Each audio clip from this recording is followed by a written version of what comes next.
So have you ever felt like you're an imposter, like you're faking it, like if somebody catches you, they're going to see that you don't know what you're doing in your job or you don't know what you're doing with something at home. Motherhood's a great place to trigger imposter syndrome. And you feel like you're faking it or you got lucky or anybody could do this. It's no big deal. Okay. Those are telltale signs of imposter syndrome. So this is our second video in a series. So I created a little playlist so you can go watch video one. I'm not going to go over everything I did there, but I wanted to give you guys these 3 solid coaching tools that you could use to help take yourself from imposter syndrome to badass. And so today, our second tip or tool is that you should take an inventory of your achievements and skills. So our first one was your feelings aren't facts. Okay, so listen to that first video to get caught up on that. Second is inventory your achievements and skills, because here's the thing about being a badass versus being an imposter. When you're in imposter syndrome, you're very insecure, right? You don't have a lot of confidence around what you're doing. I mentioned in the first video, in my first management job, I was in a real estate office. I felt like I was playing dress up every day and that surely somebody would find out. I really didn't know what I was doing. But, in fact, I did. And so I wish I knew then what I know now, because I would have handled that a lot differently.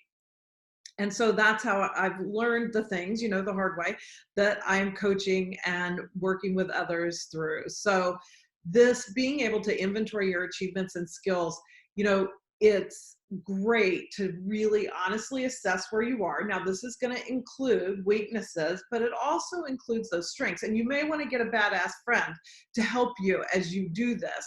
Or maybe you've got some job reviews or emails that people have sent you to compliment you on the work you've done. And so you can start to really assess, no, wait a minute, this is sort of like gathering the facts, right?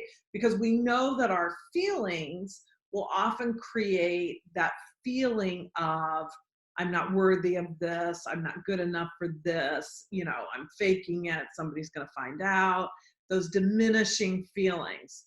So we want to get an antidote to those. And this inventory of achievements is a great way to do it, because that's where you're going to say, oh, wait, you know what? I'm a really good communicator. I'm really good with my written communication skills. I'm really good with oral communication skills. Maybe I'm really good with managing projects or figuring out all the details and staying super organized. Or maybe you're really good with vision and big picture things. Maybe you're able to move quickly, right? Which in a lot of organizations is a real skill, to be able to move quickly and not get hung up in so much, analysis and paralysis that you can't make decisions. Being decisive could be something you're really good at. So make a list of these skills, get feedback from people you trust, and look at feedback you may already have. And let that start to be the list of things that tells you the truth of who you are. In fact, a lot of times I coach people. In fact, I have a client that I'm coaching right now with her imposter syndrome, and I suggested she make this kind of a list because she's very good at many things. But when imposter syndrome kicks in, she forgets about those, right? Just like I did, like we all do. Okay. So have that list that you can go back to when those feelings get triggered or the thoughts get triggered that say you're not good enough, and go, no, wait a minute. Step number 1, feelings are not facts. And step number 2, I've made this inventory of my achievements. And for where you see the weaknesses, that's great. Look at that and see if that's something you want some training or mentoring on. Maybe you want to take a course on that, anything like that. Or maybe that's something that is really best delegated. Like if you had a job where you were supposed to do that would be an activity you should delegate. Okay. Or even at home, it doesn't have to be in the workplace, right? If you hate cooking, then don't let some kind of imposter syndrome come in about you not being a good wife, you not being a good mother, or something like that.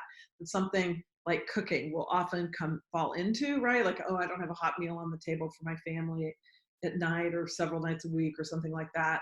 I'm not good at this, and whatever. And say, no, that's just not in my gifts. I have a lot of other gifts that make me a great mother and a great wife or a single mother or whatever. And I just don't like to cook. So I'm going to outsource that, whether you do it with like, the meals that come to you pre kind of measured up and stuff, and the recipes and how to cook it so that it's just really easy for you, or you have, you get healthy restaurant food delivered to you, or whatever it is. Find your own solution that feels good to you, but that has nothing to do with you not being a badass, right? So somebody who's a badass absolutely knows what they're not good at, what they need to delegate, what they want to pay somebody else to do, and they know what they're good at. And they don't diminish themselves by saying, oh, I was just lucky, or, oh, anybody could do that. Like cooking, for a great example, right? I love to cook. I'm a great cook. But I've had plenty of friends who cannot cook, hate cooking, whatever. And I realized it was something I used to think, oh, anybody can do this, right? I can do it. Anybody can do that. But that's not true. Lots of people can't. They're no good at it. They don't like it, whatever. So I promise you, everything that you think you're good at that is no big deal because everybody can do it, there's somebody who's not good at that. And so that's part of your brilliance. That's owning your brilliance and really owning your badassery. So as always, reach out to me because this stuff is really hard to deal with by yourself, okay? It's great to listen to my videos. I love that. And we can rarely make significant change in our lives alone by reading a book or watching a video or something.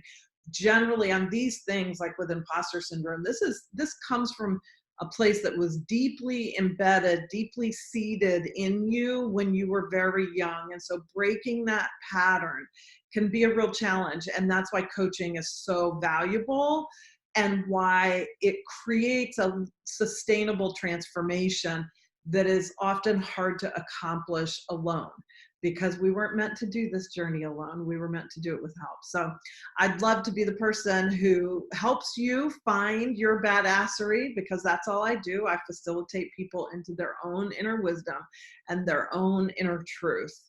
And if you want to explore working with me, or you have questions about imposter syndrome or this video, reach out to me, Brenda at brendaflorida.com. We can schedule a 15-minute call if you want to talk about maybe coaching together. And I would be honored to help you on your badass journey. See you, everybody. I'm Brenda Florida, certified life coach.